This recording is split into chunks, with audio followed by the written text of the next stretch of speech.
Happy to be with Vinci, who's going to discuss her latest work that's funded in part by the DIPG Collaborative. And before we get going, Dr. Vinci, can you please tell us a little bit about yourself? Thank you very much.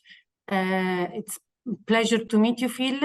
I'm a cell biologist based in Rome at the Bambino Gesù Children's Hospital, and I have had the pleasure to be supported by the DIPG Collaborative already from my past work as a postdoc in the lab of Dr. Chris Jones at the Institute of Cancer Research, and I'm glad I could carry on, with my own team here at the Bambino Gesù, establishing more in-depth work also in Italy on the DIPG. Yeah, thank you, Dr. Vinci. So you've used a lot of nice techniques to both visualize and measure the behavior of these tumor cells in DMG, and that's resulted in this nice publication, recent work, which I'm going to show here, and then I guess I'll read it. It's a bit of a mouthful, but the title is Inhibition of Exosome Biogenesis Affects Cell Motility in Heterogeneous Subpopulations of Pediatric Type Diffuse High-Grade Gliomas. And so, Dr. Vinci, can you please describe these findings? Yes. So in this paper, in this study, we have in-depth investigated some heterogeneous cells that we have developed actually from a previous work where, as you mentioned, we have described the use of more complex model because we wanted to see and allow ourselves to investigate how cells, different heterogeneous cells that coexist within the same tumor, are connected to each other and potentially communicate to each other. So we have, first of all, developed those models and then characterized from the genotypic and the phenotypic point of view, realized that there were some interesting phenotypes. What means that the cells were behaving differently between each other. So different cells derived from the same tumor moved differently, grow differently, and we have hypothesized that if cells are within the same tumor, they are interconnected and they may communicate to each other, with each other, potentially also through a mediated mechanism by exosomes. Exosomes are very small vesicles that are produced and released by cells, and are by these release they can be uptaken by a recipient cells that is nearby to a donor cell.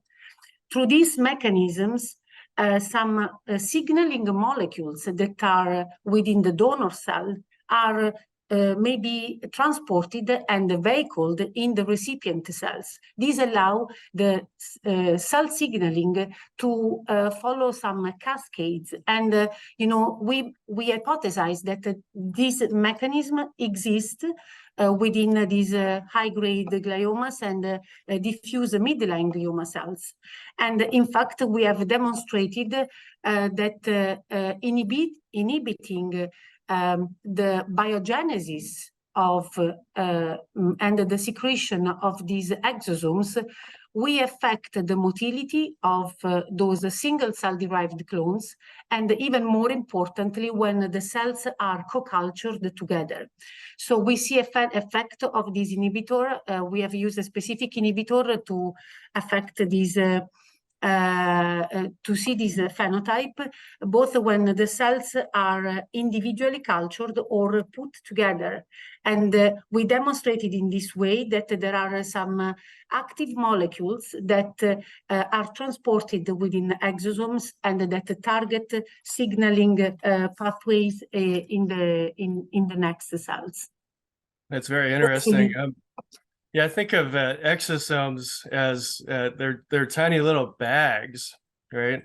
Yes. And I'm trying to relate it to, you know, like what most parents may understand, like when you pack your lunch, your child's lunch for school, and they, you know, each item is maybe within a little bag, and that's an exosome, and these cells, these DMG cells secrete these, they send these off, right? And then Yes. they get eaten up by the other cell types, right? And these bags contain different cargoes, right? Yes, Just like absolutely. what you put in your lunch, you know, like different snacks. And so these cells are taking up these bags, and then these snacks are affecting them, right? They're stimulating Absolutely. their growth, or as you measured, their motility. And Yes. motility is a feature of this tumor cell type, that it spreads, and that's how and as these cells move around to different locations, and that's motility, right? Yes. Yeah. Actually, you have also mentioned about the different techniques and the imaging techniques that we Mhm. have used. In fact, cells, we can measure different parameters, how a tumor cell is aggressive. So they can move fast, or they can cover a longer distance. And using a single cell analysis, we have been able to look at all these parameters and what was the effect of the specific inhibitor in, releasing these, packed lunch to the Yeah. next cells and exactly interrupting that communication. Yeah. And I guess you might have answered this already, but how do exosomes promote tumor spread? It's maybe the special kinds of cargo that they carry, right? So the cargo that they carry is diverse. They can transport DNA, also RNA, small RNA, also protein. And within this study, we have focused very much on a small, tiny RNA that are actually quite investigated in cancer, because are signaling molecules, because they can act on other proteins within the same cell, or within or in different cells. So the exosomes are released in the extracellular space, what means they are released outside the cells, and the signal that is within this packed lunch can actually affect the same cell, or the cells that are in contact or in the vicinity to the cell. So within this study, we have focused very much on tumor cells only. But as you can imagine, in a more complex environment, this may have a very important impact, and this has already been shown in other cancer type, also impact on metastasis. So exosomes are vehicled, and this signaling is very important in translating the progression and the aggressive phenotype of cancer, because the signal that they release can impact also the microenvironment in which the tumor cells are embedded. Yeah. All the other cell types, like the macrophages, Macrophages or blood neuronal vessels, cells or astrocytes within the yeah, brain. yeah, Yes.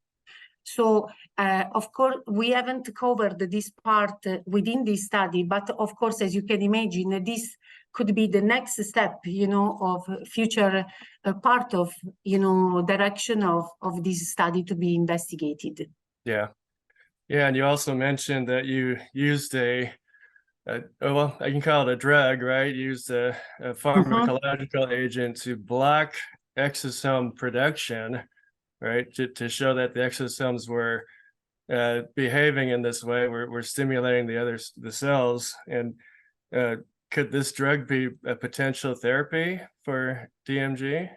So, to be honest, that I know, there is no clinical study that has been performed or is ongoing using this drug.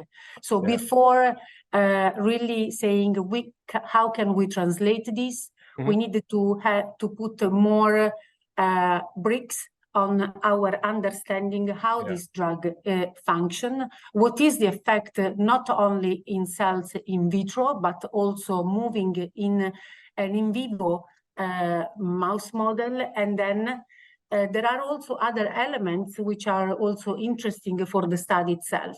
This drug only acts on one of the pathways that the exosomes are produced. Yeah. So the future of this study may be combining these drugs with other drugs that actually affect additional pathway involved in exosomes to produce even a stronger effect on inhibition of cell motility. And finally, in the case this drug would not be working, there are already other drugs that could be or are already in the literature from in vitro studies that could be repurposed for exosome inhibition. And so this is an opening, you know, for this type of study. Or in the end, we could inhibit not directly the production and the biogenesis of the exosome, but maybe directly the target of their signaling. So there are a lot of ways that this study has just offered us, you know, for potential new studies. That's great. Yeah, so this is kind of a new, a discovery of a new way that these tumor cells communicate with one another, with many potential avenues for therapy. Yes. Yeah. That's very, very exciting. Well, do you, Dr. Vinci, do you have anything else you want to say about your work?